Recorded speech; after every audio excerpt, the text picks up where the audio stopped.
Are you happy? Are you just happy you're out of your misery that you don't have to follow the Jets anymore this year? Number you can just 2 wait pick, till the offseason. Freed, it's both. walked out of the World Trade Center Right. yesterday with a big smile on my face. Yes, absolutely.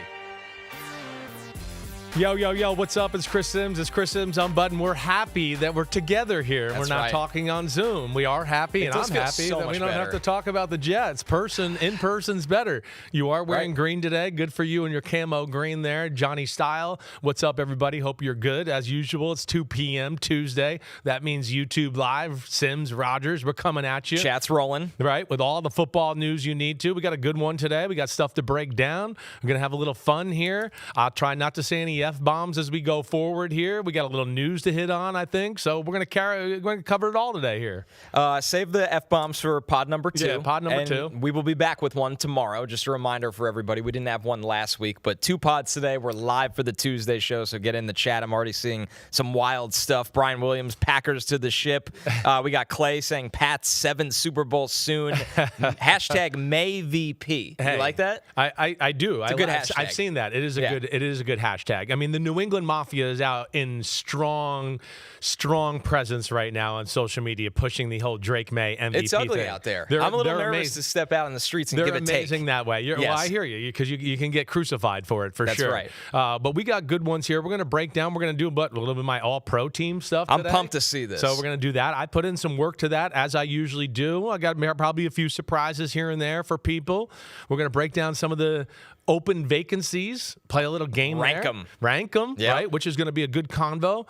And I'm just going to throw that out there just for everybody knows, for tomorrow's episode, I love this. I don't know why in America we can't figure out how to do a NFL playoff bracket. I mean, I thought we were intelligent enough to go, wait, lowest seed plays the highest remaining seed, highest seed plays the it's not that hard. Right. I would think if it had caught on fire by now, as much as we love brackets, but we're going to do it. We're going to do our own Super Bowl bracket for the next show. So if you guys want to get involved in that for tomorrow's show, we'd love that. But what's up, man? Go ahead. I'll let you lead the show from here. I'm chilling, man. I'm excited. Yeah, 2 great shows planned. The live one today. Let's kick it off with Michael Franzosa saying, props to these dudes for handling a show where they had to do it virtually instead of in person. Nobody cut each other off. The show flowed naturally, which I almost never see in that situation.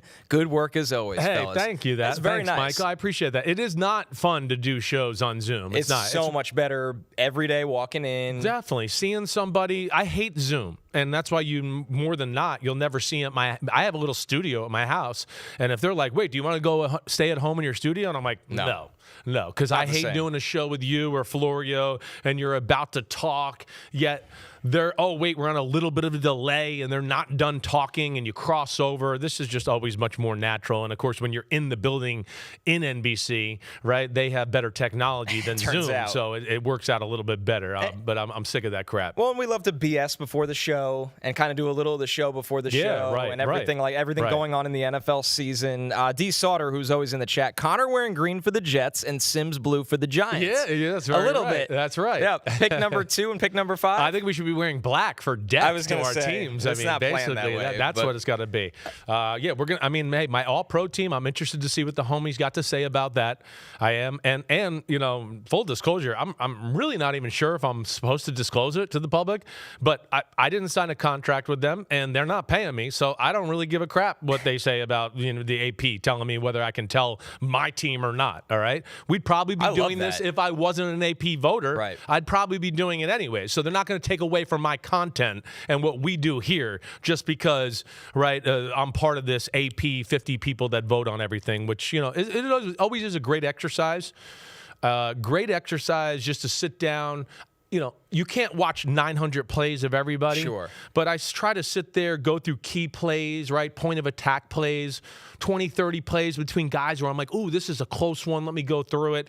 It does clear the picture up for you. It makes you think about some of the offseason awards, of course, more in depth. And so, it's a fun exercise that is a little bit of a pain in the butt, but nonetheless, we'll break it down here. 2 things. One, I would argue, and I feel very good about this argument, no AP voter watches more tape than you. So that gives more validity to your picks, and at least in my mind, and I know the homies' mind. I appreciate that. The second point being, I think the transparency is amazing because I think the number one problem, football fans, baseball fans are the Hall of Fame all the time, every sport. Right. The thing they don't like is not that players don't get in or don't get this or don't. They want to know the whys. Yeah. I don't think they have any problem with the transparency. I think it puts more pressure on the other voters to be more transparent. I hear and you. that's the difference. Okay, And we need more of that. Yeah, I hear you. So that's going to be an amazing exercise today to go through every position group and why this guy was in, why this guy wasn't, the easy ones, the hard ones, and everything along the lines when of that. I do the process, and we'll get into it too, I noticed, because I, like everybody else, pull up some of the grading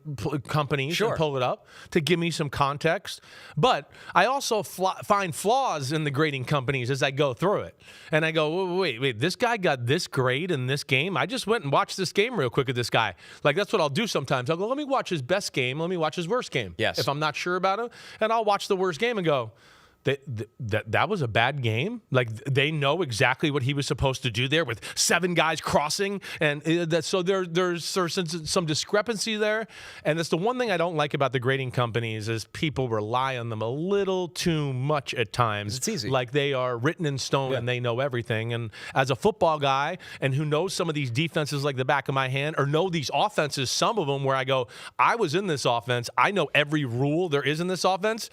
And then they'll look at certain things and go, wait, they didn't grade this good. Like they don't know the rules of the offense. Right. So there is some gray area in some of that stuff. So the coaching carousel, 6 head coach openings. Right. We are going to grade them on a scale of 1 to 10 by how appealing each job is. Cool. Think we got to start with your G-men. Okay. Because this job, not only because it's the Giants, but it's fascinating for a lot of reasons. The maybe not so great, it seems like Joe Shane is staying on. That seems to be a problem for a lot of Giants fans right now is the head coach firings. You see him here. Brian Callahan, that feels like it was a decade ago. Brian Dable, Raheem Morris from the Falcons, Kevin Stefanski from the Browns, Pete Carroll from the Raiders, and Jonathan Gannon was the most recent one. Any of those surprised you when they happened? No, Raheem. I thought Raheem was going to survive. I know, and as quickly as it happened, that's the thing. I think that was shocking to me. But maybe it goes back to the point you made about the third party doing the audit. Exactly. That's never a good sign. Right. I was almost more surprised that there was rumors Gannon was going to survive, and then he didn't. Stefanski, it feels like this has been building going back to the draft, the divide there. So, no, not a ton of surprise outside of Raheem, especially since I'm actually surprised by some of the guys that survived. I see the argument both ways, but I didn't feel great about Todd Bowles staying on in Tampa, and they're sticking by him. And I like Todd Bowles a lot. I just think that, this was a tough year. There's no denying It was a tough year. There's no doubt. I can understand it, though. And, I know the Glazers have a little bit of a reputation of not being afraid to make some bold moves and do all of that. But I think they're also smart enough to realize, wait, we've got a pretty good thing going on here. And, yeah, it wasn't maybe Todd Bowles' best year, but we know they had to deal with some pretty major injuries that affected their football team. Yep. Right? He did carry them through an era of where I go, it could have fallen apart quickly. Wait, Bruce Arians retires. Brady retires out of nowhere. He's going to go and try to manipulate his way down to Miami. We got Baker Mayfield. We do that, and they still stay on top of the division. I wasn't sure what was going to happen there, but I'm not surprised he didn't get fired. I mean, or at least I can see the logic to it, right? Yep. I don't think it's egregious or anything like that. As far as the other surprises, Raheem was the only one that I think I was like, ooh, I'm not sure if that'll happen. Had a good feeling Stefanski would happen, had enough people in the league to tell me that I think his camp knew that this was coming. Okay. So that didn't shock me there. Raheem was the one there, but not shocking. I just wasn't sure where that was going to go. But we do have some good opportunities here for some of these next head coaches and whoever that may be, because I don't think we're out of the woods here with all this coaching stuff quite yet.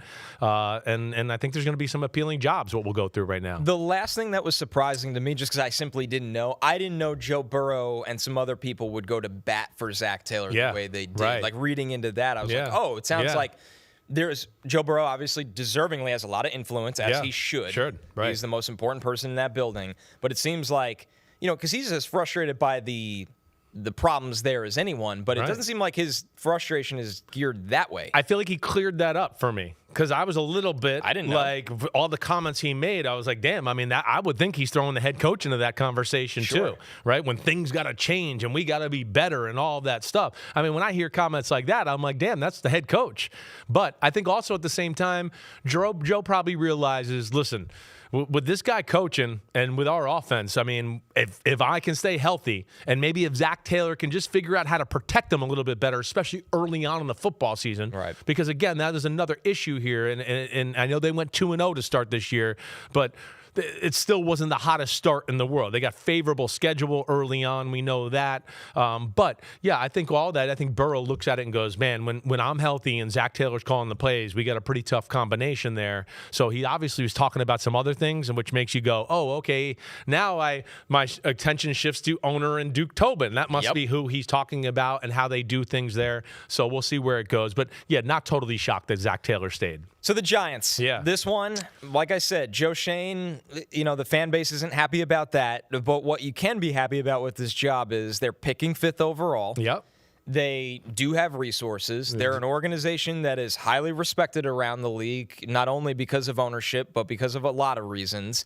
And they're going to remain 19th in effective cap space this offseason. That's always fluid with moves you make. Yeah, moves you don't make. And we're not even there we'll see what the season league here the league season gets ended, and then let's see some other moves they make. Right. That might change with some of the things as cutting a player, trading a player, whatever. We'll see where that goes. But you're right. I mean, it's set up in a not a bad spot for them. Chris, this to me is an 8 out of 10. I'm with you. In fact, I was worried. I was like, I'm glad that you're going there because now I can feel good about going bold. I would want this job. The New York Giants job for my money here, and I know I'm wearing blue and I'm a G-Man fan. I got that, but I think anybody that knows and listens to me, I can separate it, okay?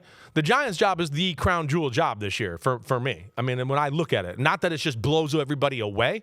I'll go ahead and give it a 9, all right? Just because you're a Jet fan, I can't let you up me I was going to say. So, but no, I think, we're going to have a lot of the same thoughts. I don't understand this talk about Jackson Dart. Like, I want to swear and say the F word 74 times to people out there. That's foolish. The F word. Right, yeah. Foolish. I mean, it is ridiculous what people are talking about. With maybe they need. Are you kidding me? What? Have you been watching the games? Have we been watching football? Jackson Dart is the man. Is he perfect? No. But has he shown signs that he can be a big-time quarterback in the league and then, of course, lead the team and do all that? So that we got the quarterback. The offensive line is on the right track, right? It's not – I know it's not like the Dallas Cowboys of 93 or anything like that, but it's still on the right track. It was an improvement this year. They do have a franchise left tackle that is no doubt one of the best left tackles in all of football. So we got that. All right, weapons.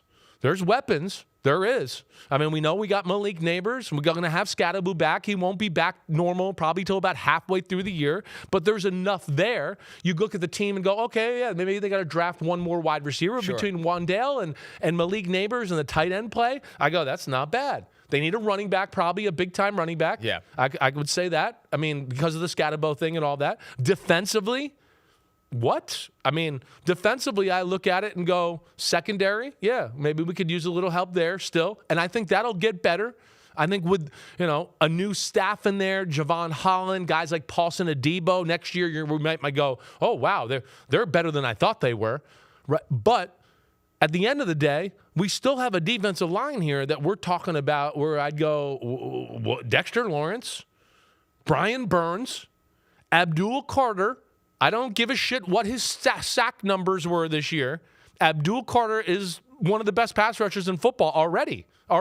And then you have Kayvon Thibodeau, who could add to this draft capita depending on what they do too, right? Yeah. So I am very strong on the Giants thing, and it is still the New York Giants, and it is still New York City, and it is still big time. And the Giants, yes, they haven't been good for about 7-8 years. I get it, but it's also one of the crown franchises in the sport. You don't. I'm not just saying that because my dad played there and all that. You could talk to people who have worked there, how they go about their business. The Giants are still viewed as a top-notch organization, so that's why I kind of like it. Yeah, there's a lot to like here. I agree with everything you said. I thought Abdul Carter, the final month of the season, was everything I thought he'd be all year. Definitely. Nobody did less with more than the New York Giants defensive coaching staff. That's right. That's right. There's no other way to say it. I think it's a fair thing to say. Individual talent, nobody did less with more. Right. Had an injury at middle linebacker. Which killed the run defense. Killed the run defense. Apparently. Yeah. Okereke's, I still think a solid player. Yep. Right? So, yeah, there's pieces there to where I look at it and go, yeah, I'd want that Giants job. And a lot of the tough things that you look for in an organization to go, oh, we need this, we need this, we need this. You go, wait, the Giants got that. Pass rushers, tackle, quarterback, star receiver. Woo! I mean, that's a great start right there. So that's why I love that. D. Sauter said, Giants will be fun to rebuild. They have a lot of fun pieces. Studs at left tackle, wide receiver, electric D-line, and a quarterback worth building around. All they need is another wide receiver, shore up O-line, and back into secondary. It feels like Simms stole my comment above the way. I don't have the comments on here, but we think alike. We think alike, all right? I think another thing, too, if we want to talk about the Joe Schoen element, if you're a head coach taking this job, you are not going to be fired with Joe Schoen if that continues to go south. You are going to be on for a new GM to eventually. I would think so. Joe Schoen, if it goes south again, right, Joe Schoen will be the one that will be in trouble. Joe Schoen might be the one, again, little negative here of the whole situation, and not necessarily because of what he does with his job, but just as a coach who might have options go, man, Joe Schoen seems pretty dug in with ownership, and he's got a lot of control here, right? And not every big-time head coach that has options is going to love that. But either way, I think Joe Schoen has a pretty good reputation around the league of being a good person, a good guy, pretty easy to work with, and he's obviously got a little eye from talent for whatever he did in Buffalo, and of course what he's done here with the Giants with some of these draft picks and this young nucleus. So that's I think the positives with Joe Schoen. But yeah, I'm sure there'll be some trepidation with some people out there with that. So he's already said that the Giants have the talent that the Bears and Pats had for their turnaround, right? Like a turnaround like that. Does that increase the expectations whoever walks into this job? Like, you got the quarterback, you have a talented defense, you got playmakers. Well, it increases the expectations on everybody, and on him too then. And I go, well, then you need to find the right coach. Can you find me Ben Johnson? Right. Can you do that? Because that's the big thing. Can you find Mike Vrabel? And I think that's the thing we're talking about this year that's a little interesting is like, I would have bet the house that Ben Johnson and Vrabel would have been good this year. Now, I didn't think it was going to be like, hey, we're the number 1 or 2 seed in the playoffs. Don't get me wrong. But I would have bet the house that this was going to work and they were going to turn it around and they're going to be mainstays in the NFL. I would have bet half the house and, the shitter outside that Liam Cohen would have worked, right? I mean, I would have, definitely. It was a good coaching cycle. Exactly. So that was a special coaching cycle. It's a little different year here. And that's what's interesting, too, because I don't know if I feel like there's this slam dunk guy out there, and especially not the slam dunk offensive guru guy. Right, and that's where we're all scared of the offensive guru guy now. Everybody wants the offensive guru guy. Sorry, we're all scared of the defensive coach. Yeah, you can't because of the defensive coach, he hires, and then he has a good offensive coordinator. Oh, the offensive coordinator leaves, and the whole team will fall apart. And I just don't necessarily believe all of that. Okay, Houston Texans. I mean, the Patriots just hired Vrabel, who's a defensive head coach. So I don't totally buy into that, but understand that, and that's where it is going to be a little different year here as far as this coaching surge. The Tennessee Titans, this one's been open for a while. They will have the 4th overall pick. They'll have 2 5th-rounders and 3 6th-rounders. They will be second in effective cap space this offseason, over $80 million. They could go spend however they want. You have Cam Ward, who finished the season on a very high note. Exactly right. How attractive is this opening? I find this a little bit maybe more attractive than people would realize. Just let me put a number by it. I think I'm gonna give it a 7. Okay, quarterback's there, franchise D tackle, right? Franchise D tackle, pretty good running back, pieces on the offensive line, right? They're there. Defensively, as you heard me say all year, I think they're a better defense than people realize. It's just the offense was so bad. It's hard to go out there every 4th play and hold down the fort all the time. So I look at that, and then, of course, what they have in the salary cap and everything there, I go, okay. I don't think it's that I think it's pretty appealing. I do. Tennessee is a town in Nashville that is thirsty right now. Attraction too. It's a big attraction. Yeah. They're going to have the new stadium. I think ownership's trying to up the ante as far as what they're adding to the football team as well. So, yeah, I look at it. I'm a believer in the quarterback. I'm glad his shoulder's not hurt too badly. They got some young receivers. Maybe they got to find another star. Like the guy. Right. Yeah. But they got like the 2, 3, 4 guy, I think, behind that, right? Could do it with the 4th overall pick. Exactly right. So I think this is one of those that kind of flies under the radar a little bit as being appealing just because it's not one of the big market teams. But I do like this Titans job. Yeah, I'd give it an 8 as well, just like the Giants, because I have a lot of faith in the quarterback. I like him a lot. I think it's an attractive destination in terms of the location, which matters a lot. I know ownership made a huge mistake when they let Mike Vrabel go out the door, but I don't view this as an abomination at ownership or anything like that. And I like the GM. Right. And now the GM has had some transfer of his power. Exactly. And I know Titan fans have watched this closely the last week, where he's the guy in full with the control of the football roster. That actually, to me, takes it from a 6 to an 8. Yeah. That it was that big of a deal to me that Mike Borgonzi is now controlling the roster of this team. Right. I have faith in Borgonzi too. Again, I don't know him real well. I've only met him here and there. I've always been told good things about him. And of course, where he came from in Kansas City, they know team building. They know how to evaluate talent. So I would think with the money they got, where they're drafting, everything there, that they could certainly make a jump in a year. And not saying playoffs, but you could go, they get the right coach in there, they add a few players, and you go, ooh, Tennessee's a pain in the butt again in the AFC South. Pete asked me, since I had 8s for both of them, who I'd pick. I'd still pick the Giants because I think they have more talent. Yeah, right. It's on the team. Right. Like it's a the defensive linemen, just the pass rushers there. I got it. You got the guy at receiver. So do you want to give the Giants an 8.5 then? You want to sure, we'll go to an 8.5. Give the Giants an 8.5. You got that? Giants potentially you like that? The number one job. You like that? Find your inner Kirk Cousins. Speaking of the Falcons, they're next up on the list. Matt Marsh chiming in. The Falcons are the most appealing, if no other reason than the GM and coach are open. For the 2026 draft, no first rounder. Of course, they traded up for James Pierce. Hey, that hurts. Hurts a lot. But I think what at Matt Marsh is saying here again. This is another one where I'm not going to differ too far here from what he's saying. In fact, I might go middle of the road here. The Penix thing, the injury, scares me, right?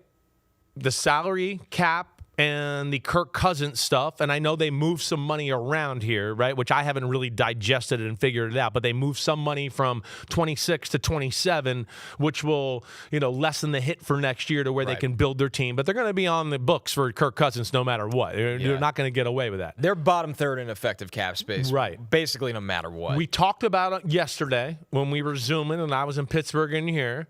We were going, one of the things we think might have hurt Raheem Morris was the fact that we saw them play their best, and it was like, holy crap, they're good. Right. Why can't they play like that all the time, right?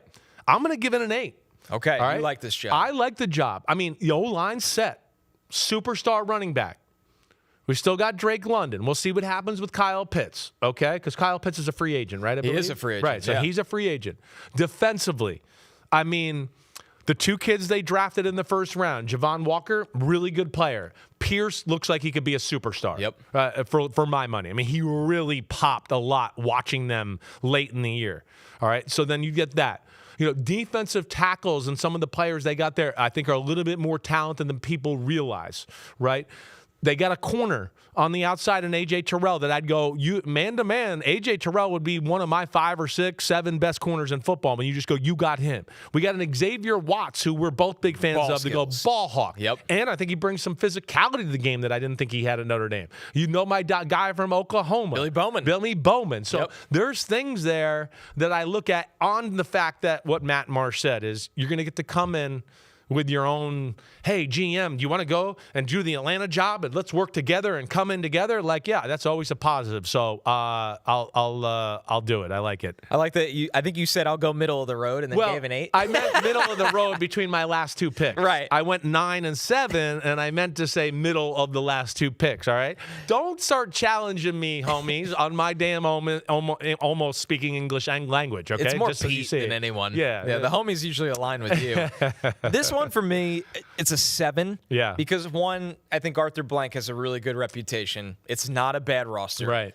The division's a joke. Yes. And that matters when you're looking at these jobs. You're right about that. Am I going to go, battle against Mike Vrabel and Josh Allen for 8 years? That might be 2 years. Or Andy Reid and Harbaugh and Sean Payton or something like that. Or am I going to go 8 and 9 and win the division? So that matters here. Why it's a 7 for me, I'm a draft nerd. I hate that they don't have a first-round pick. Yeah, I got you Because there. as a coach, Right. that's less resources for me to shape things how I want to. Yeah. Now, it's not the end-all, be-all, but they don't really have a lot of cap space to work with, and they don't really have a lot of draft capital. No, that's going to be a problem. I care about the roster more than anything. Yeah. So that hurts a little bit. It's a valid point by you, man. I hear you. I'd be like, okay, I got to make it work with the previous regime's guys who are not bad. Yeah. I like Michael Penix a lot. But there's just no denying where he's at from a health. This is a 5-year sample of injury. This is not why a one. I think you're bringing it. This is why they're fired. We did the Kirk Cousins thing. We obviously didn't do our homework on Michael Penix after we signed Kirk Cousins. That was horrible team building. Terrible. Then we drafted a guy that has ACL issues. Here we are with an ACL issue. So all these things you balance between risk and reward. The risk hit, and then you look like you're a bunch of idiots. What are you doing? Okay? So there's that. Then you talk about, we didn't talk about this yesterday too, and I was mad because we got done with the show. I think another reason, if you've got a firm in there who knows football and goes, wait, things aren't operating. One of the things that I know I was blown away by, and I know the rest of the NFL was blown away by, was the draft capital they gave up to go from the middle of the second to go get Pierce in the first round. Doesn't make any Most sense. people in the NFL were like, what? That was like the kind of capital you give up to go into the top 10 from where they are, not go into the 20s. So that, to me, was viewed as crazy. And I think that if this firm was talking to people around the league, talked to some GMs and people like that, they were like, that made no sense what they gave up for that trade. They got fleeced for that. I know the player's damn good, but again, I think they probably still could have got it for less than that. They gave up too much, and that's probably another part of the reason why they're not there anymore. What made it look even worse was the Giants used a third to go up and get Jackson That's Dart. exactly and right. you're like, what? That's I remember we were right. sitting in the barn and we're reacting because we're just excited about the players and the moves. But then I'm like listening. I'm like, for what? I was like, those don't make any. Like, one is not like the other at all. At all. Totally different prices. At all. And I could tell you some teams that are competing, right? I mean, the Rams became the benefactors they were of laughing. all that. You know, my buddy Shanahan, McDonald up in Seattle, who I talked to, they were all like, oh my gosh, they gave the Rams all this stuff. And I mean, so like that just tells you where it's at. But yeah, the Rams are probably feeling real good where they are in that one. Delexi Kono said, Falcons feel like a team that has 2 quarterbacks, but no quarterbacks. Yeah. I don't think the franchise quarterback is on the roster. I understand the question. I do. I get it. I'm still going to believe in Michael Penix, Me too. but I'm not like as believing as I am some of the other quarterbacks in that draft class, right? Now, I think there, too, as we talked about a lot, the offense has to be doctored a little bit to fit him. And we laughed all year. We're going, wait, you got this guy running the ball, and we don't run play action pass? How does that work, right? Insanity. So I don't know if they've definitely given him the best opportunities there either, but you're right. You can't write it in stone to go, hey, we got our guy for sure here as we go forward. I like Richard Warfingers in the chat, just in all caps. Shano. Shano. The chat loves see? Shano now because you called him Shanahan. Shano. No. But the chat knows he is not Shanahan. He's he is Shano. You're right. I just didn't know if we were all on the inside yet. We're back so, now. Okay, we're all right. Well, let's turn back the clock to one of his old coaching spots, the Cleveland Browns. Right. For the 2026 draft, man, they're set up nicely. 2 first-round picks. They have the number 6 pick in the draft, and then wherever Jacksonville falls, they also have 3 fifth-rounders. Not a ton of cap space because that Deshaun Watson insane cap number that's over $80 million. And if they cut him, the dead money would just be like non-negotiable, essentially. So they're going to be in the real bottom effective cap. Like you're probably looking at like a bottom 8 team in cap space, but the draft's going to help them. Right. No quarterback that we could say right now is the guy. No, I can't sit here and tell you that Shador's the guy. Definitely not. There was not enough good to just go, I'm sold on Shador. He can do it. I'm not saying he can't do it. I still think there's a possibility there, but I don't think you just go, oh, here you go. Here's the keys to the franchise, Shador. You're the starter now, no matter what. No, absolutely not. No. So that question's there. Love the defensive talent.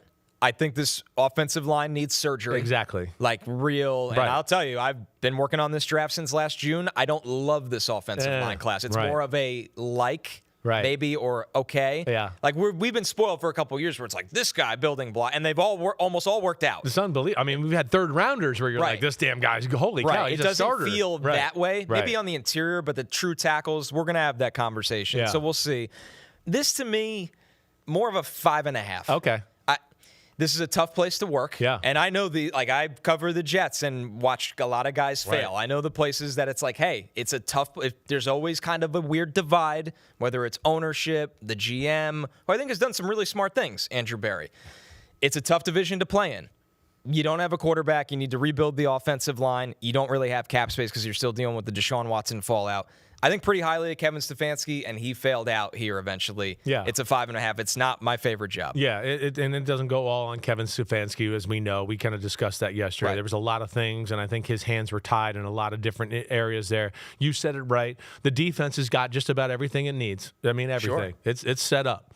Right, there's not much there. Plus, you got two young studs that they drafted last year, as far as our Schlesinger and our D tackle from Michigan, Mason Graham, where you just go, holy cow, they're budding superstars. I mean, Schlesinger's so good that I was literally like, wait, is he going to make second team All Pro? Right? He was like in the running of a short list of guys because that's how good he is. But we know the corners, Myles Garrett, all that. I'm going to go 6.5 here. Okay. But I think really our thoughts are the same. The fact that they have the extra draft picks, I guess, is what's going to give me just a little bit bump. I mean, again, that was another questionable trade that I think a lot of people around the league really question. They gave up, the Jacksonville Jaguars gave up quarterback assets to go get Travis Hunter. And now the Browns are the beneficiary. But the quarterback situation, the O-line issue, we have receiver issues too. Let's be serious. Yeah. I mean, Jerry Jeudy's not a number one. They don't have a number one right now. Isaiah Bond to me is the most talented guy they have at receiver. So you got that issue. Running back, I think they need an upgrade there. They got some good ones, but they need a stud. Like with Judkins? Yeah. I like Judkins a lot. I do too. I was sorry. And to be fair, he's been hurt. He got out of my mind right. there. Yeah. So, yes, they're okay there. Okay. They are. But he's got to get healthy, and that's another one of those injuries like Scatabo, where I don't think he'll be really ready totally himself. Probably to it's pretty soon, probably like 5-6 months of real rehab. Exactly, and he's not going to be explosive self until week 5, 6, 7, whatever there. And then the Deshaun Watson money that hovers over them, that hurts them, right? So I think between the quarterback situation and the money of Deshaun Watson, those are the two reasons I don't view it as a little bit of a better job. I'd bump mine up to a 6.5 if it's built in. I keep Jim Schwartz. Ooh, that's for sure. Like if I'm interviewing for the job and I call Jim, hey, if I take this job, are you staying? Yeah. Then it's much more attractive to me because I already know my defense will be awesome. Definitely. I'm there with you on that all the way. Yeah, there's some big defensive coordinators. I feel like Pete set this up so far just to like. Yeah, it feels a little that way. Yeah. The Canadian Commander said, "Hey, Chris and Connor, do you think Stefanski could accept an OC job somewhere else, or he'll wait for a head coaching job?" I feel like he's going to wait for a head coaching job. At least interview somewhere. Exactly. As I said yesterday, I like Stefanski. I don't know if I would be if I'm a Giants fan. I'm not going. I want Stefanski. Okay. But what did you say at the top of the show about this coaching cycle? Yes, there's not those. It's not exciting. Not exciting. All year it's like, is Tomlin going to be available? Exactly is Harbaugh going to be available? Exactly right. And there where Stefanski's going to be appealing is just because he's been there, he's done that, he's been to the playoffs. Maybe he can get their organization back on the right track. But he doesn't necessarily excite me. But we'll see where it goes. I can understand it. But no, I think to what he's done to this point in his career, he'll be looking more for a head coach job. I don't think he's ready to settle for that OC job quite yet. Our next one, the Raiders. Of course, they pick first overall in this draft. 2 4th-rounders, 2 6th-rounders, no 5th-rounder. Third in effective cap space, and boy, do NFL players seem to kind of want to live in Vegas. Yeah. With the tax situation and its exciting place. Right. So they have a ton of money. They have the pick in the draft right now.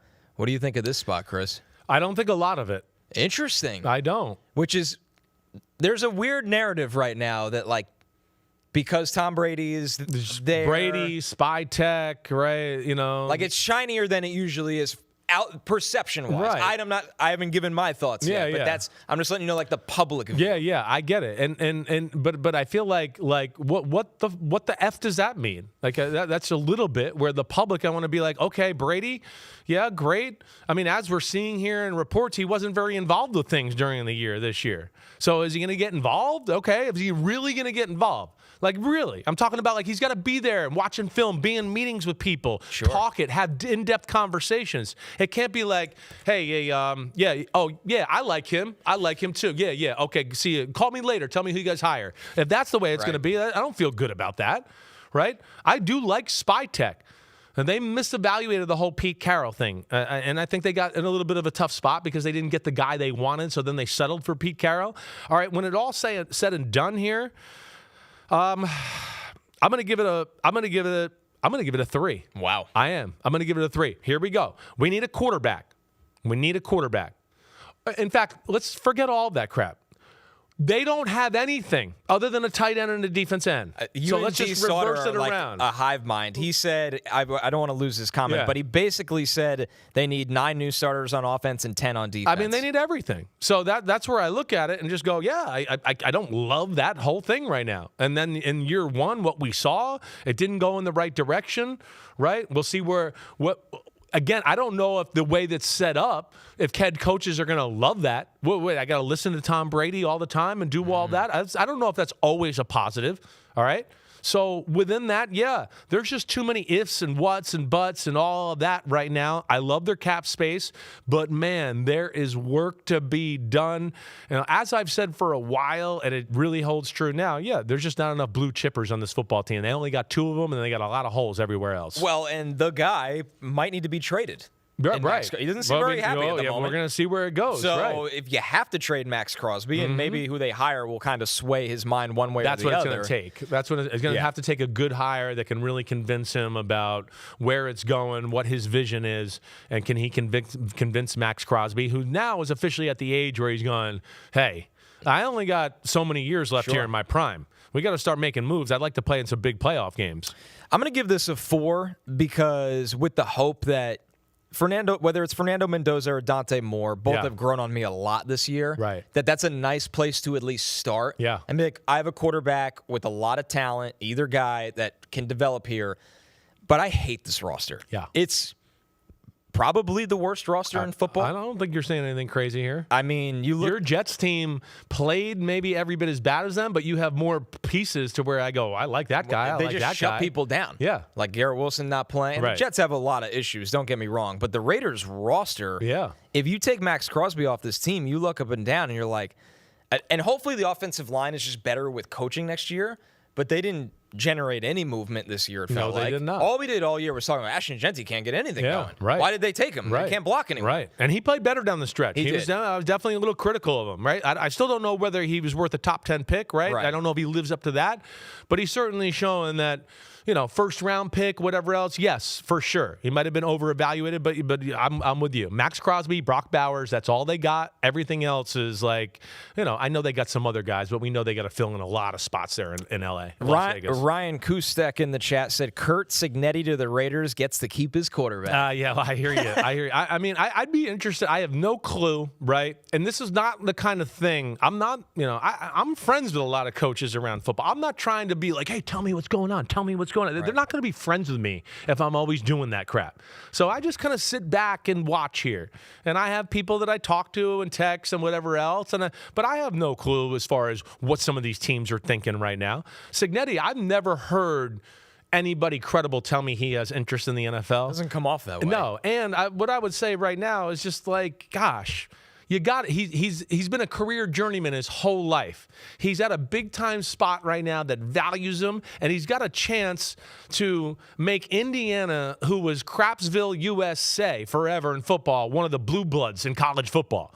That's kind of crazy. That's how you become legend. That's how you become like Bo Schembechler, Woody Hayes, stuff like that. Statue on campus. Statue on campus because this guy started it. Now all these other coaches wanted to come in after him, and here we are 40 years later. Well, look at the old highlights of Kurt Signetti. Google me, all that, and that's what jump-started. That'd be a hard thing for me to leave if I was him. Yeah, he turned 65 years old in June. I think he probably loves where life is at right now. It seems like it to me. You got the full control and the keys. Right. Indiana, to their credit, they answer the bell every time they need to. No doubt. You need more money? We'll give you more money. Need more NIL? Exactly. They are dominating the transfer portal. Are they really right now? Dominating. Wow. Just got Nick Marsh, I saw they got the receiver from Michigan State. Quarterback too, right? Yeah. They got the quarterback. Where was he from? Hoover from TCU. Exactly Good player. Yeah. They got the receiver from Michigan State.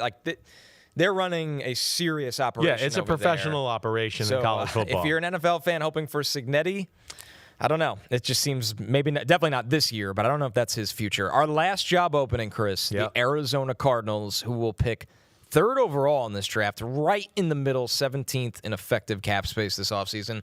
What do you think of this spot? It feels like a lot of change in Arizona. Probably no more Kyler. Yep. Kind of a weird roster. Exactly right. You know, I there's parts of the roster that I like, right? I don't think they're like incredibly far off. And I think that's why Jonathan Gannon got fired. I think they show that they could kind of hang with, you know, some of the upper echelon teams for the first half of the year. But then it kind of feels like he might have lost the team and they just didn't put up the same fight there. But, I mean, you kind of go through it and I go, wait, O-line's not all that bad. We need a quarterback, definitely. Yeah, they need a quarterback. Receiver is not all that bad. No. I mean, I'm a big Michael Wilson fan. In fact, I keep looking at Michael Wilson and go, would you start throwing him the ball more? I mean, he's a stud to me. Right. And then, of course, Marvin Harrison. We got Trey McBride. Yeah. So, damn, all right, that's a pretty good start. Defensively, it's not horrible. Yeah, we got Walter Nolan. We got, Sweat, Josh Sweat. Right. There's some other young guys in their front seven that I do like. And then you add that on top of the safety play, which is getting older. Okay, they're probably going to have to revamp that at some point. But you got a Will Johnson at corner with a chance to be, right, something. Yeah. They have a little money to play with. Okay, they got the 3rd overall pick. I am a believer in Monty Ossenfort as far as team building. I think his biggest thing here is we just got to go. Now it's time to go get blue chip players. Now, I think some of these New England guys at times take the approach of, I'm going to build it like New England and build this well in-depth roster. And I'm going to go, that's cool. I get it. But you don't freaking have Bill Belichick. Right. Yeah. Unless you have one of these 3 or 4 crown jewel coaches, you got to have some superstars to help you out. Right? Guys like Shanahan and McVay and Bill Belichick in his prime and all those guys, yeah, they could coach teams that are real good without blue chippers and make them awesome, right? They can do that. The rest of football, right, some of these other guys, the middle of the pack coaches, they need players. They need somebody to make some plays in some big moments of the football game, right? And that, to me, is the only thing that the Cardinals are missing, is that a little bit. They're taking the steps in the right direction. I think if I'm going to go down with one here, all right, hold on. Let me see where I want to go here. I think I'll make this a 6. Yeah, I knew we were going to agree. Yeah, I'm going to make it a 6. Yeah. I'll tell you what gives me a little hope. Yeah. Because you're picking 3rd. It might be a 2-quarterback draft. Like, your hands are just tied there. Man, I might go out and see if I can sign Malik Willis. Because if you're Malik Willis, my take on, and I know you love him as much as anyone, you're going to have to pitch him why the future of his starting career is you. Yes, right. The Cardinals have one of the best tight ends in football. Right. Like you said, 2 big, talented wide receivers. Yep. If James Conner is back, we know they can run the ball. Maybe a couple things on the offensive line, but they have some pieces there. Yeah. You're like, okay, I go get a Malik Willis. I use the 3rd overall pick on a difference maker. Exactly. Finally. Right. And now I start to feel a little bit. Now, the thing that why a 6 is generous, this is the worst job by division to take. Right. Right. Oh, I get to go coach against Mike McDonald, Sean McVay, and Shano. It's going to be work. I mean, 6 games a year where you should always be the underdog. Exactly right. You should always be the underdog. That's going to be the tough thing, for sure. That's like get away from the roster and all these other things. That's where they have maybe the biggest hill to climb. So you're 6-2. I'm a 6-2. Yeah. Which, once again, if they played in any other division, it'd probably be more of a 7. Yeah, I hear you. I think you can make a case for it. I do think there's some things there that certainly respect and like about their football team. So, to run it down, I went Giants, Titans, Falcons, Cardinals, Browns, Raiders. You went Giants, Falcons, Titans, Cardinals, Browns, Raiders. So the only ones we had flipped were the Titans and Falcons. Yeah, okay. Pretty close. Yeah, pretty close. I think consensus, too, would look at it pretty close to this. Although, like I said, you and I were the lowest on the Raiders, and I don't get a perception sense out there that like it seems hype, the Raiders. Putting Tom Brady in front of the operation I feel like that has raised the actual view of it, where I just go, wait, that's cool, a lot of sizzle there, but I need to see a little more meat and potatoes behind that before I buy into that right there. All right, so this one from Real Straight Truth, I'm going to keep pushing for Flores to Tennessee. Mm-hmm. He'd have a good quarterback, a good structure with Jeffrey Simmons and some other pieces. Yeah, I'm with Flores. If you're talking about, Flores retread, been there, done that, right? Knows how to run an organization. Of course, I'm a huge fan of Brian Flores. Know him personally, respect him, know how he operates. He's a tough SOB. Okay, and he's brilliant as far as his defensive mind. He's worthy of a vice versa Shanahan, McVay, Ben Johnson. He's the defensive genius, like Mike McDonald. Right. I mean, there's a reason you've seen Ben Johnson be like, oh my gosh, Minnesota, or Shanahan's had a hard time against Minnesota. I mean, he can match wits with you there. I mean, for him and Jesse Minter are the two defensive coaches that I like the most. Yeah. Right. I'm a big Jesse Minter fan. Again, I know he hasn't been in the NFL real long, but I think the way he coaches defense is pretty damn special. The coaching tree he comes from, I think he gets it. So those would be the two names that for a Tennessee Titans team that I look at to go, I like that. And I'm so sick of this, we got to have an offensive coordinator. I'm sick of that. We're watching a year right here where defenses might win this damn Super Bowl. Defenses might win the Super Bowl. Defensive head coaches might go to the Super Bowl. So you can do it in other ways than always just having your OC be the head coach type of guy. Right. We got a question here. It's a funny one from Matt Webb. If in this head coaching cycle, a team hires strictly Chris Simms co-host coaching tree. Simms is the head coach, Connor's the head scout, Florio's the GM, Lefko is special teams, Ahmed is OC, McCourty is the DC. How many games do they win? The over-under is 2.5 in 2026. Right. I don't like Lefko as special teams, though. Let's make him like PR or something. He's going to be our media guy. I don't want him coaching special teams, all right? I mean, he'll be good at telling us what the vibe is out there. And, hey, they're saying this about us. We got to get this fixed. Or put this out there and post this and tell them, we're awesome, whatever. That's Lefko's specialty. You know that right there. Well, nobody better at it. How about, are you or Ahmed calling the plays? That's my biggest question here. That's a disaster. I think you're calling the plays. I'm calling the plays for sure. He'll get everything installed throughout the week. And he'll be like Dan Campbell and go for it. It'll be 4th and 21, go for it. All right. So we're at our own 19-yard line. Screw it. Go for it. We're under 2.5 there, just so you know. Yeah, okay, that's we're not going to win right. any games. It wouldn't go well. All right, we're going to take our first break. When we're back, we got Simms' 2025 All-Pro team right after this.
Time for Simms' All-Pro team for this year. Once again, love the transparency on this. Now, Chris, there's a certain format you are, like guidelines you have to follow with this. Well, yeah, to a T. That's like how the structure of it is. Exactly right. You have to have an all-purpose player in here, which is really interesting. It is interesting, right? And nice was actually nice to have a little leeway, right? Extra spot. Get you a guy on there where you go, I don't want to make him first or second team starting running back or receiver, but he needs to be on somewhere here, and so that's what the beauty was. But yeah, you got to have quarterback, running back, fullback, 3 wide receivers, an all-purpose player, all 5 offensive linemen, right, and the tight end.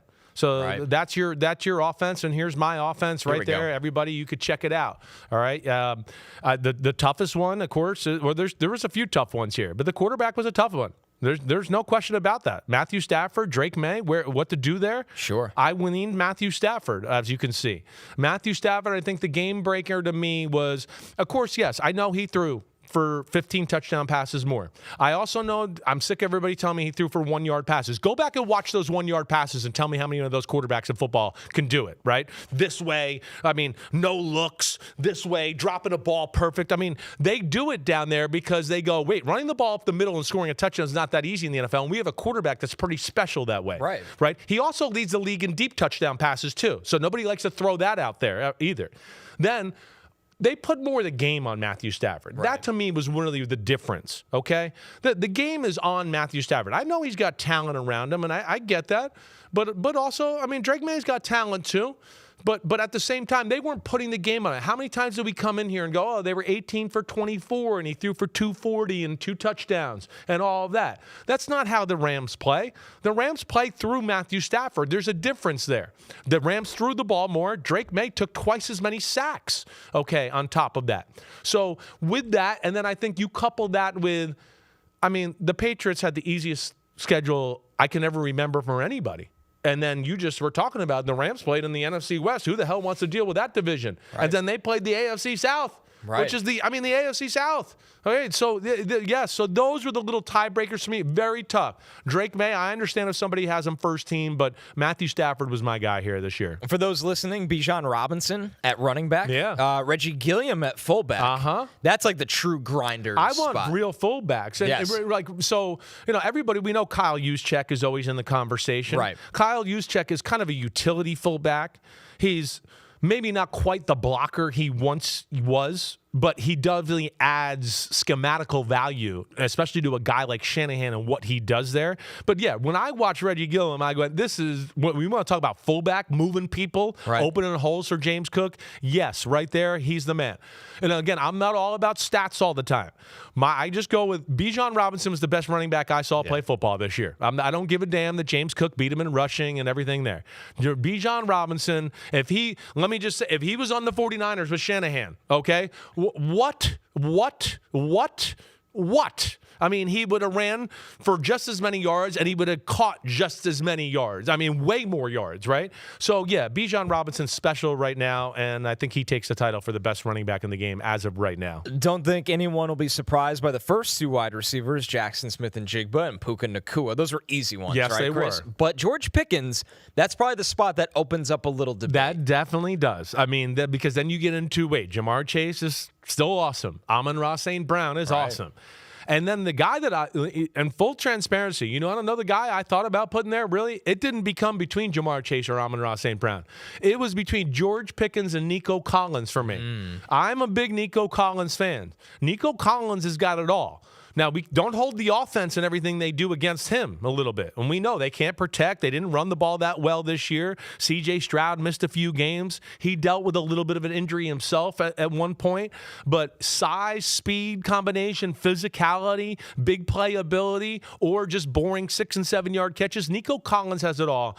But, man, I went through a period of the year here where we went, I think for about 5 or 6 weeks, where we went, George Pickens is the best receiver in the sport. So I do gauge that a little bit, and that's where I gave him the edge. I love the all-purpose player spot. As we said in the beginning, you had Christian McCaffrey there. Yes. And Christian McCaffrey, it was interesting, Chris, because we talked about when we were doing this show the first couple of weeks of this, maybe first half of this, it's like they don't run the ball efficiently as much anymore. Right. But, man, the pass game work and the volume he handled exactly this year. Right. That's what it is. He's a special player, and we know that. He's not as physically gifted as some of the other top running backs in the sport right now. All right, so if James Cook is my second-team All-Pro running back, this became between McCaffrey and Jahmyr Gibbs for all-purpose player. I put Gibbs on the second tier, and that was tough because Gibbs is more talented than Christian McCaffrey. All right, but I think what you said, what they put on McCaffrey on a week-to-week basis, because they had no number one receiver, they had no George Kittle for a little while, they had to make him there's the pressure of that, the mental gymnastics of running routes the right way. And I know Shanahan's giving them 2- and 3-way goes that you got to read it on the fly. That's special. All right, so I gave him the advantage there, but also within that, where I had like, some people I talk to, you don't want to put McCaffrey as first or second team All-Pro running back. I go, hey, he's really awesome. Don't get me wrong, but I also sit there and go, Shanahan delivers a lot of that for him too, right? I mean, the fact that he can come up with these plays and use him that way, and in a way, and still make him successful where his physical skills are declining. And as you saw the other night, I mean, he broke a big run. Right? Or that was two weekends ago against Chicago. And, I mean, he didn't have a run over 20 yards for the whole year until he played Chicago in Week 17. So, yeah, I went with him. It was a special year. Almost got that 1,000, but I did not think he was first or second team All-Pro running back. Delexicano said Achane could have been all-purpose player, He could have been, too. That's no doubt. He was on the short list of guys I was looking at. Achane, no question, special football player. And a guy that was on the, I didn't just list it as all-purpose. I just kind of went all my running backs, all my receivers. Yeah. Then I went, who kind of fits in there? But Achane definitely in the running there. Don't think there's any surprise with tight end after the season Trey McBride had. No, definitely not. Was that one of like the bingo space slam dunk, right? That was one where I was like, I don't even got to like look at film and break this down really as far as who I think there. So my favorite one, ironically, to look at all of these is offensive line, because you are guaranteed to be surprised because it is the category that takes the most film watching. I think of any of there's not stats, right? As we often say, we don't really buy into pressures allowed all the time on the show. Garrett Bowles at left tackle. Yeah. I mean, Bowles is a staple in pass protection. I mean, he's a staple. I mean, he's one of the best pass protectors in the sport. And I think Bowles is better in the run game than he gets credit for. Okay, so I look at that and go, yeah, they don't ever have to worry about him. He's got great feet. He's got length. He's got a little attitude towards him. So with all of that stuff there, yeah, that's why I went, probably got some guys here on my offensive line that not everybody's going to have completely across the board. I know that, and I'm good for that like that. Joe Thuney at left guard, one of the massive additions to change that Bears culture. Joe Thuney, I think, had one of his best years of his career. Which is really amazing. Because he's always been awesome at pass protecting, but his run blocking this year went to another level. And I think a little bit of that is because he's on a team that actually focuses on the run instead of Kansas City, where they only ran like 2 or 3 run plays, and you felt like they only ran just to keep you honest so Patrick Mahomes could throw the football and do what he wanted there.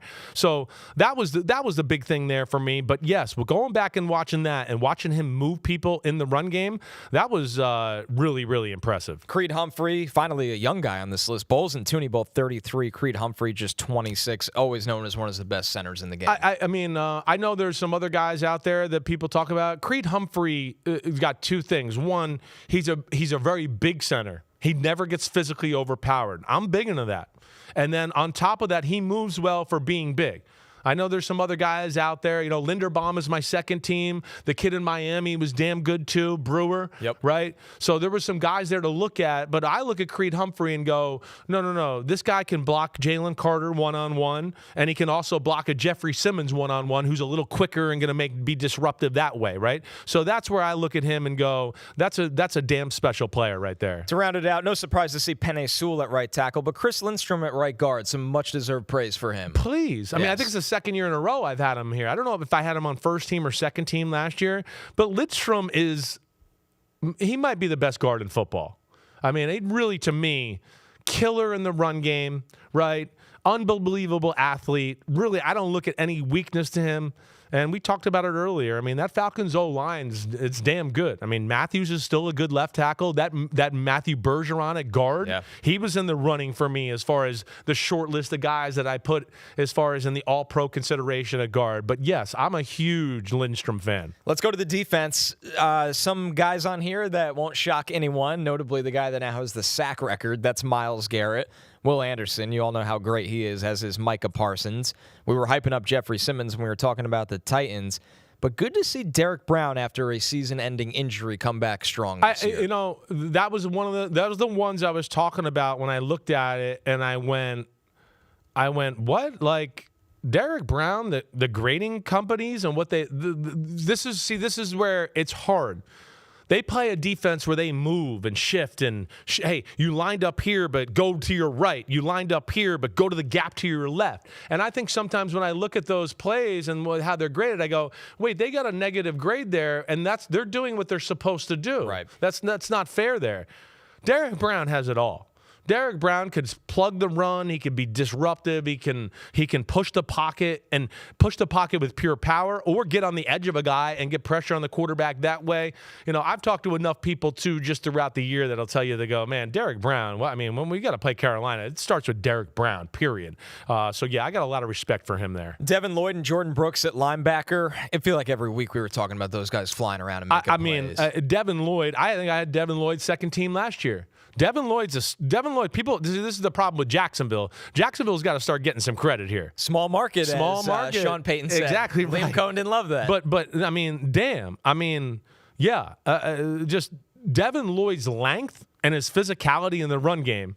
He's arguably the best pass linebacker in football. Yeah. His run stuff has really improved as well. And then the other guy is maybe the opposite. Jordan Brooks, there's nobody better in football stopping the run than Jordan Brooks. Jordan Brooks might have been the most fun watch of anybody on the damn team, all right? When I turned him on, because I was already knew that he was in the running for, first team. But when you turn it on, you just go, oh my God. You can't run the ball between the tackles without getting in a car crash with Jordan Brooks. And if you think you're going to put a fullback or a pulling guard on him, have fun. He's going to knock them on their ass. Yeah, he's a little less than you'd want maybe in pass coverage, but it's not bad. He's still athletic. He's the best pure run-stopping, ball-hawking, tackling middle linebacker in the game for me right now. And just for everybody to know off of that, my second-team linebackers, all right, Jack Campbell, who's Devin Lloyd Jr. in a lot of ways. The same length and usage, right? And Campbell's physicality is improving. That was the one thing I questioned coming out of Iowa. I was like, is he really going to put it on the line and throw his body around? He's gotten that. My other guy was Azeez El-Shaair in the second team. Azeez El-Shaair is another guy where don't follow the grades and don't think that the people grading have any idea what Houston's trying to do. They are a chaos front. They start chaos and they go, Shazier and Toto, just fill in the holes, right? We got this guy going crazy this way, this guy. They might get knocked off their course, right, because they're going so kamikaze this way. There might be a big gap. We just need you to be there to cover it up, right? It's almost like the old Blitzburg middle linebackers back in the day, Ryan Shazier. Yeah. They were just like, we want fast ball hawking guys because we're not going for our linebackers to just go, hey, take the A gap and just be responsible for that. They're kind of like, we're going to make a mess of things. We just want you to be where the ball is when it's all said and done. And, man, Azeez El-Shaair is phenomenal that way. The secondary, Quinyon Mitchell and Derek Stingley at corner. Yep, not even close. We talk about them every week, and then Cooper DeJean in the slot. Not even close. Playmaker. Right. Safety, no surprise about Kyle Hamilton, but the next guy, Antonio Johnson on Jacksonville. He's kind of my sleeper guy, man. I love this. He's my sleeper guy. He really is. I look at him and go, this is Derwin James Jr. Again, he's in Jacksonville, so nobody quite notices it. One, he's awesome in coverage for being a bigger safety. I mean, he really can move. And as you can see with the 5 interceptions and everything there, but they play him in the box to be a tackler and a thumper. Now, he's got to be maybe a little less kamikaze as a tackler because he just goes for it. But damn, I mean, he's everywhere on the football field. When I started to look at all the safeties, yeah, he was on my list. And as I went through it, I went, man, I mean, he pops to me. So I went with Antonio Johnson as my first team. My second team safeties, I got to make an adjustment. I got Xavier McKinney, who's amazing. I have Derwin James, and I've been notified. The AP has sent me 90 million emails, so I guess he's considered a slot corner now because he lined up more their snaps. So I have to adjust that and what I'm going to do there. So that's the one thing I don't know about as I go forward here. Antonio Johnson, man, I remember when he went in the 5th round, everybody was like, Why is he that fast and that big and going this late? He was like a consensus top 50 player for the entire draft process. He falls to the 5th round, and now you have him as an All-Pro starter. I think he's a special. I doubt he'll be on anybody's first-team All-Pro. Yeah. Maybe it's some second-teamers. I think a lot of the times what you see with All-Pro, right, it takes the team to be good for a year, for everybody to watch the playoffs and go, oh, the announcers keep talking about these guys. Exactly right. And then the next year, right, you get thrown into it. I can remember this is my dad's career. My dad had an awesome year. He thought he was going to go to the Pro Bowl. Then he went the next year and he had a good year, but not as awesome as the year before. Right. But he went to the Pro Bowl because everyone was like, oh, that year he was on the map, and now we've heard enough. And he's worthy of that. That happens a lot in these type of situations. Got to show love to the special teams. Brandon Aubrey at kicker for you. Yeah. We know Aubrey can hit kicks from the moon. No doubt about it. Michael Dixon at punter. He's been one of the best punters in the NFL since he stepped into the league. Nobody returns punts on Michael Dixon, basically. Shamere Dike, the star rookie returner for the Titans. Yeah, that was. But you know what? It was pretty slam dunk once I started to look at it. Year. He really did. I mean, in fact, to the point where you're like, I don't know if any kick returner helped their team more or kept them in games more than Shamere Dike and what he did. And then Marcus Jones, always one of the greatest college punt returners of all time, and that instantly carried over to the NFL. He's in two spots for me. Because he's my second-team nickel, too. I mean, he's that talented of a player. As far as Patriots go, I have him and Christian Gonzalez as my Christian Gonzalez is my second-team corner. And Marcus Jones is my second-team nickel. And here's another one that might surprise you at corner. Not going to really surprise you. I made Devin Witherspoon, even though he missed 5 games. Because I thought Devin Witherspoon's tape was so much better than everybody else. I basically said, screw it. It's a year where Surtain's been real good. So he definitely was in the running. J.C. Horn's been good. There's a list of guys. And I know we're supposed to dock people for not playing the full year, but, man, when I turned on Devin Witherspoon, I was like, it's really not close. If Devin Witherspoon played the full year, I'd be sitting here going, should he be first team over a Stingley or a Quinyon Mitchell? He's worthy of that. So with the quality, and I thought how much better he was than everybody else, I put him in there. All right, we got D. Sauter saying, all right, Simms, what's the criteria for long snappers? Gosh. And Rex Sunahara is your long snapper. Not much. It's either tackles or snap speed. Right. All right? That's what it is. That's all there is to it. It's my least favorite one to do. It's pretty crazy. I like watching the special teamers because you can just go, hey, what guy is going down, making tackles, causing havocs, blocks and punts, doing all that. But, that's basically all it went into.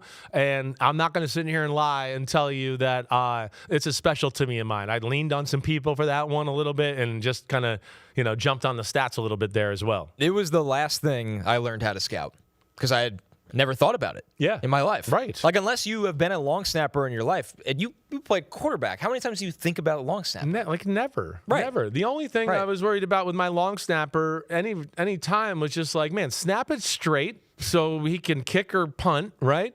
And then, is the guy a wimp? Will he go down and make a tackle? Sure. As long as he'll go down and make a tackle, that's all we need. Yeah. Right, and they all do. Exactly. But the snap speed for sure is definitely a big one. Pete's only gripe, he had Cam Little as the kicker. He said he kicked the longest field goal in NFL history. Yeah. I know. He certainly was.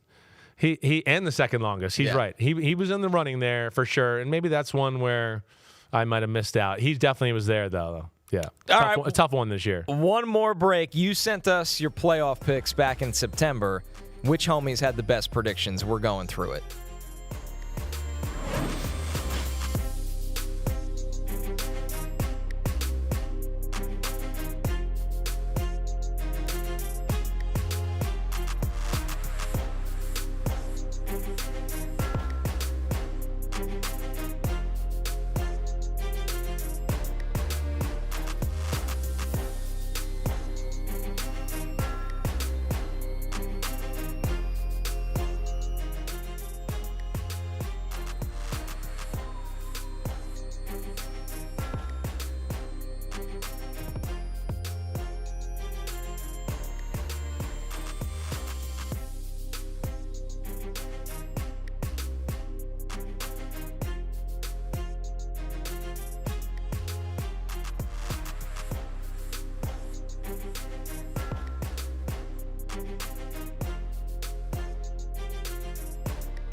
DraftKings Sportsbook is an official sports betting partner of the NFL, and new customers can bet $5 and get $300 in bonus bets if your bet wins. Download the app and use promo code cornerback when you sign up. DraftKings Sportsbook, the crown is yours. Great stuff from Jay Croucher there. Love it. On the read. When you hear that accent, you know it is. Well, you know who didn't know who Cody it was? Mock. Do you know that story? Remember Cody Mock, who came out from North Dakota? Oh, yeah. Oh, when he said the name and you didn't know who he was It's the day about? before the draft, and he's I really like Cody Mock. And I remember this like, clip, and the panic that I set was over like, your face. I didn't watch somebody in the draft. Somebody slipped through the cracks. I was like, I'm looking at my computer like, who the freak is Cody Mark? I didn't watch him. How did this happen? You're like 8 days out from the draft. Literally, I think it was the day before. Yeah. It was the day before. And I was like, oh, no. I've missed somebody. Somebody slipped through the cracks in my offensive line. Like, I didn't watch. I don't know who Cody Mark is. And then as we started to go on, I was like, oh, he's trying to say Mock. Yeah, it's right? just Australian. So, yeah, damn Australian accent. You know who didn't recognize that voice, right? But, did you hear what Florio did on PFT? I did not. So they did the voiceover from Jay, and Florio accused it of being AI. Oh, but then he was notified it was Jay. Oh, my gosh. So it was funny that you came back and you're like, that's Jay. Everybody knows that's Jay. I'm like, no, everybody doesn't. Not Florio. The homie preseason predictions. This is a lot of fun. One of our favorite things we do is looking back at the predictions we actually make. A little self-scouting here, Chris. That's what we do. Back in September, we asked for your playoff predictions. 365 of you answered the call. 4 of the 8 teams most picked by the homies ended up missing the playoffs. I feel like that happened to a lot of us. Don't worry. Of course it did. Only one of those entries, didn't have the Ravens. Is that right? Yeah. Wow. 99.7% of these had the Ravens. That's why we said yesterday the Ravens are arguably the most disappointing team in football this year. The Chiefs, 96.4%, the Bucks, 90.1%, and the Lions, 88.2%. Those are the big dogs that missed it. They were almost in all of the brackets. Well, tomorrow we're doing the bracket, the playoff bracket. The prediction. Anybody that knows me, listen, I mean, if there's one person that's willing to put himself on the line with an opinion or a thought, right? I mean, it's me. Yep, I'm usually the kind of the guy that'll be like week 14. I think these 2 teams are going to the Super Bowl. I never had a harder time doing the playoff bracket than this year. Never. I don't have like slam dunks that are going to go there. I don't. As you know, and I know I've said it a lot lately, I mean, last year, week 10, I was going, the Eagles are going to win the Super Bowl. The Eagles are the best team. It's not going to be close. They're going to win the Super Bowl, right? Even the week of the Super Bowl, I was like, they're going to win by like 10 or 13 points. Like, this is not going to be a close football game. It's a hard one to call this year. It's about the matchups. It's about where it's going to be played at. Right. Very few teams are perfect, right? So that's what's amazing about what we're going to start this weekend in the playoffs. So 6 of those playoff teams were picked by fewer than half of the homies. As we take a look at the percentage, only 2.5% had the Panthers in. Only 14.2% had the number 1 seed, the Seahawks in. Yeah. The number 2 seed, the Bears, only 17%.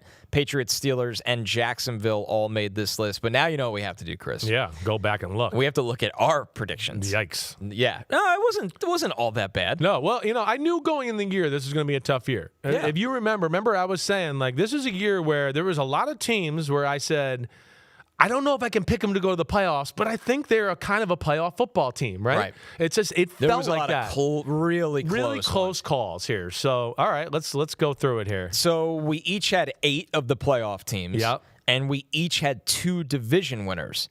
We both had the Eagles winning the division. Yep. I had Jacksonville winning the division. Good by You you. had Denver. Right. Yeah, I was all in on Duval. And so I had the Texans winning the division in the South, right? Yeah. Yes. So they both made it. At least that looks good Yep. on both of us there. Yep. So we both had the Bills winning the East. We both had the Bills So we winning. were wrong there. New England. And the problem is we both had the Ravens. That was a Yep. miss for us. Right. The Chiefs, did you leave? Oh, yeah, the Chiefs is a wild card. Yeah, the Chiefs is a wild card. I had them this winning year. the division. I was, that was your big call. I said Denver was going to win Denver the West was this your year. big call. We Right. both liked the Bucks to win the division. How they ever fumbled that yes. is beyond me. We both had the Lions, Of and they course. didn't make it. Yeah. So, I mean, I thought the Bengals would sneak in, not even close on that one. So there was some hits, some misses. We both had 8. Both had 2 of the division winners. Just if Joe Burrow doesn't get hurt, you're going to be fine That's there. that's the problem. The hand you're dealt there. Definitely. How about some homie shout-outs here? Yeah. the damn okay to Ron Hall. He was the only one to pick 5 of the 8 division winners correctly. Wow, so way to nice go, Ron. job, Ron. Way to go, buddy. Damn okay to 6 homies who picked 10 of the 14 playoff teams. As we said, Chris and I each had 8. Right. Adi Meta, Kaio Freitas, Doug Connell, Ian Reynolds, Jonathan Frisbee, and Kevin No. Way to go, homies. I mean, that's legit. See, That's impressive. That's the way to go. Knowledge of the game right there. And I think within knowledge of the game, I think we all learn sometimes you got to take a few, you can't be chalk. It never goes chalk. Right? I get roasted every year for people going, how could you pick Denver to win? And it's like, it doesn't always go chalk. These are real humans. This isn't Madden. This isn't like, where the schedule comes out, win, loss. Right. Like, what's going to happen there. So way to go, dudes. Way to go. Well, it's funny is our best calls were the ones that seemed insane at the time. Exactly. You had Denver winning the division. Right. You had Jacksonville winning the division. Right. If you bet those before the summer, you would have raked it in. Yeah. But at the time, it's like, that's nuts. Well, no, football is the most unpredictable sport. By far. Definitely. And we're going to the playoffs. Besides the Rams-Panthers game, every spread is tight as We're hell. going to see it on tomorrow's show. Yeah, cool. I'm excited. Tomorrow's show is going to be a doozy, all right? It's going to be a doozy. We got lots of fun stuff to talk about. Get your brackets ready. Get ready to criticize my bracket. We're going to have that all there. We're going to break some things down for Wild Card Weekend, what's better, whatever the hell Pete Demolitolitis wants to call it, all right? We're going to do all of that. You know where to find us. Thanks for tuning in today on YouTube Live, NBC Sports page. Everybody out there, peace out to the homies. All right, check us out tomorrow. Subscribe, rate, review. Wednesday tomorrow, it's not live. Thursday, I'm with Florio. You know the deal. Connor, you the man. Appreciate it, everybody. Be good. Talk to you next time.